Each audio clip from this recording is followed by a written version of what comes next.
He arrived at the palace and noticed that his manhood had disappeared, and the prince screamed out in terror. Prince Dubem decided to visit the river the next morning to plead with the mermaid to return his manhood, but as he arrived at the river, the mermaid was nowhere to be found.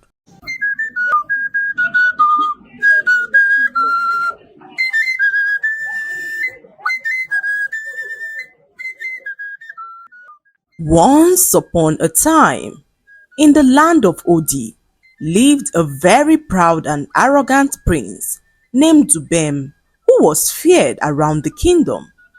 Prince Dubem was the only son of the king and the heir apparent to his father's throne.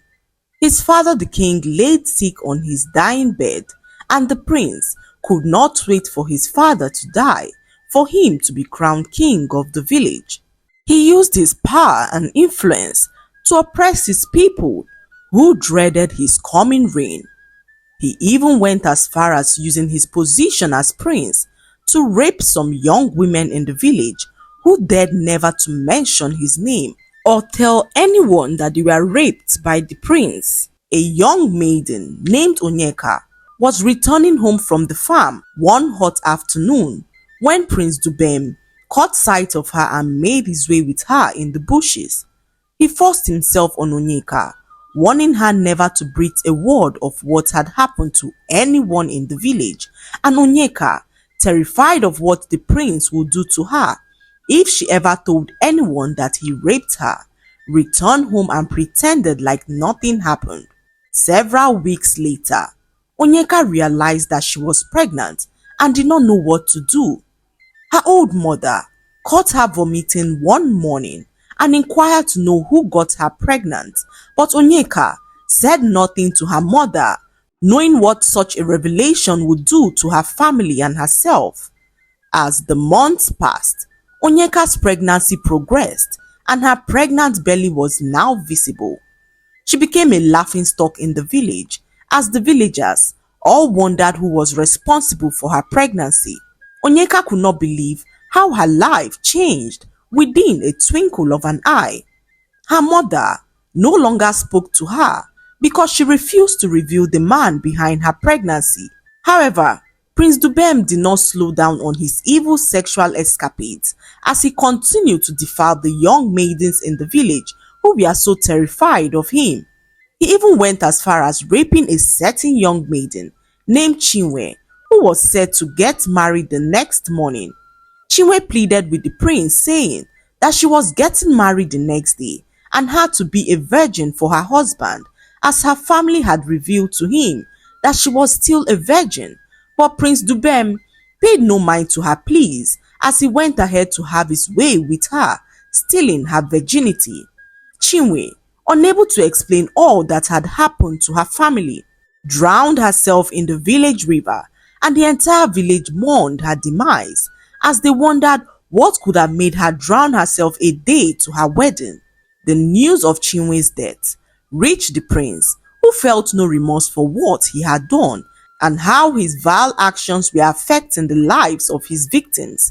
One evening, whilst Prince Dubem was strolling towards the village stream, he caught sight of a very beautiful maiden who was fetching some water alone by the village stream.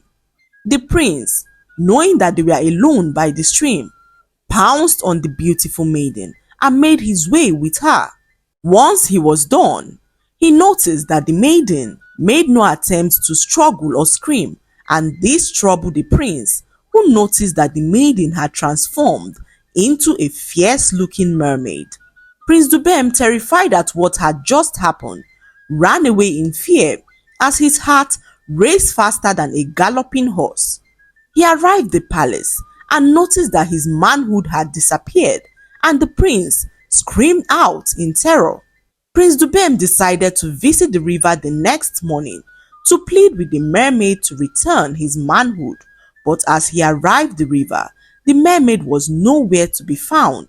Prince Dubem waited by the stream for hours, but the mermaid was nowhere in sight. He returned to the palace and could not believe what he had done to himself. His father's condition worsened as the days went by, and the prince began to panic because he knew that the death of his father the king would necessitate him to take on a new bride who would have to provide him with an heir to the throne. Knowing that he had no manhood, the prince dreaded what would happen when the people realized that his manhood had disappeared. He thought of what to do and decided to visit the river one more time. This time, the prince brought several items to use to appease the mermaid, who emerged from the river heavily pregnant. Prince Dubem could not believe his eyes as he burst out in tears. The mermaid spoke up and revealed to the prince that the pregnancy she was carrying was his, and that the prince was forbidden to take on another wife, as doing so would lead to his end. She revealed that she was now his wife by virtue of being pregnant for him, and that the prince should be expecting the birth of their child in no distant time. Immediately she finished speaking, she returned to the river, and Prince Dubem froze in shock as he could not believe that he was now married to a mermaid. Prince Dubem returned to his palace, lost in his own thoughts, when he was informed by the palace guard that his father the king wanted to have a word with him. Prince Dubem arrived at the king's presence, and the king informed him that time had come for him to ascend the throne, and that a young maiden had been chosen to be his bride. The king then told the prince to prepare to meet the young maiden the next evening, and Prince Dubem asked his father the king what will happen if he chose to marry a different woman, and the king informed him that doing so would cost him the throne, as marrying the god's chosen bride was an important condition for ascending the throne of their forefathers. Prince Dubem for a second thought that he could bring in the mermaid as his bride to enable him ascend the throne, but his hopes of ever doing so dashed before his eyes. The king, on sensing the tension in the air, asked his son what the problem was, and Prince Dubem, unable to hold it in any longer, went on his knees and apologized to his father the king for all that he had ever done. He confessed to being a rapist and narrated how he raped several women in the village, including a mermaid who was now pregnant for him and was in possession of his manhood. He revealed how the mermaid warned him sternly never to take on a new bride, as doing so would lead to his end. He told his father that he could not marry the woman that the gods had chosen for him, because the mermaid would end his life. The king, on hearing his son's heavy confession, looked so disappointed at his son as he said that there is no deed without consequence. The throne is not just a seat of power, but a pedestal of virtue. The king then asked his son how a man who had sullied his hands with such evil acts could lead the same people who he had brought so much pain, and the prince burst out in tears as he told his father that he was truly unworthy of the throne. The king then told his son that he would have to face the consequences of his actions by apologizing to all the women that he had ever raped, including the pregnant mermaid, if he ever wanted to live in peace. However, the prince was faced with the difficulty of remembering all the women he had raped in the past. His father, on hearing this, told the prince that the only solution was for him to confess to the entire village and seek their forgiveness, as only then would he be allowed to remain in the kingdom. However, the consequence of this was that the prince would never be allowed to ascend the throne, as the throne would then pass on to another. Prince Dubem, although sad, agreed to confess to the entire village, and the people were shocked to hear all the evil things that the prince had done. "I stand before you, not as your prince, but as a man shackled by his own grave misjudgments," Dubem began, his voice barely rising above the whispers of the crowd. "I have wronged many, and my actions have cast shadows upon our land. To the women I have harmed, to the spirits I have offended, and to the mermaid who now bears my child, I offer my deepest apologies." As he spoke, the sky above him seemed to darken, and the waters of the river stirred. From its depths, emerged the mermaid, holding a child in her arms as she walked to the palace.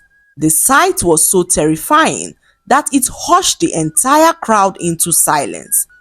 Dubem knelt before the mermaid as he caught sight of the baby in her arms.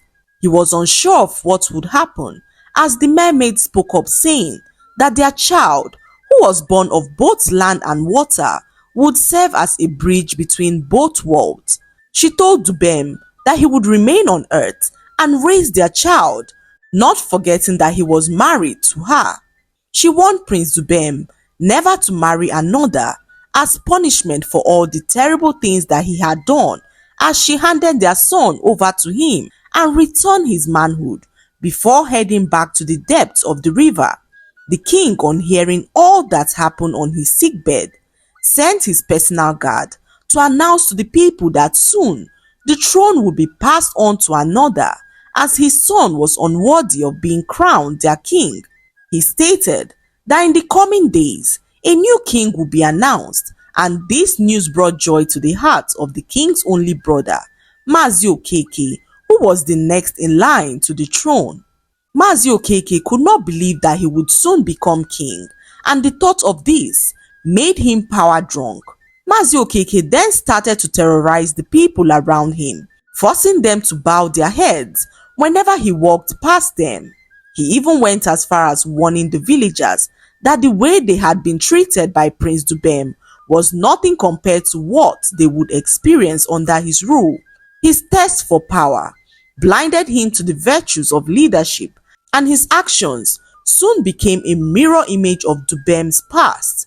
The people of Odi, who had just witnessed the downfall of one tyrant, began to fear that they would soon be under the thumb of another, but what they did not know was that the gods were watching. The gods sent a message to the king through the chief priest of the village, declaring that neither Dubem nor Okeke were fit to rule. The gods revealed that the rightful heir was a child born by a certain maiden in the village named Onyeka, who was raped by Dubem a few years ago. His name was Uzoma, and the gods revealed how his mother Onyeka toiled and labored to look after him alone, fearing what will happen if anyone knew that Uzoma was the son of Prince Dubem. The gods warned the sick king that Uzoma had to be crowned king as soon as possible to avoid being killed by the king's brother Okeke.